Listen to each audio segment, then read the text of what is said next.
Hello guys! Naglalakad pa uwi. Thanks God at natapos din ang araw. Saturday pero bumabanat pa rin sa work. Diba? Swerte naman. Habang may work, mag-work tayo. Kasi may time din na hindi busy, walang OT, walang Saturday, walang holiday. So, pag meron, sige go nang go. Kasi pag wala, pahinga naman. Bawi sa katawan. Babawi yung katawan.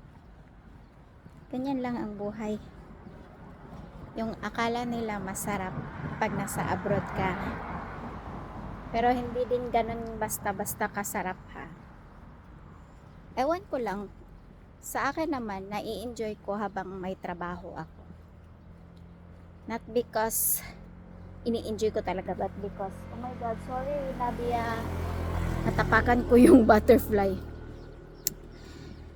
Habang meron kasi, gusto ko yung yung kaya lang naman, hindi yung grabing-grabe naman.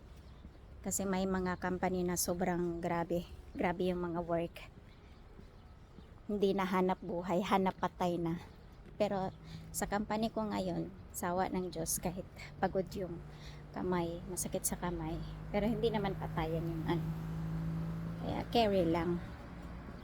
So sa mga nagsabi dyan na na ang tawag nito na masarap pag nasa abroad ka dahil malaki ang sahod mo. Sana mayaman ako ngayon sa 17 years kong pagtatrabaho dito sa Korea. Depende din naman kasi nagbabayad ako ng renta ng house and lahat ng bills ako yung sumasagot, hindi tulad sa mga APS na may mga APS na free accommodation sila, which is sa part ko hindi kasi ako free accommodation kasi nga 'di ba may anak ako, so hindi ako nakatira sa pabahay ng company. So sarili ko yung bahay ko na tinitirahan, sarili, lahat sinasarili charis. Pati mula asin hanggang bitchin. Oh my God, tumawag si pinakamamahal kong anak.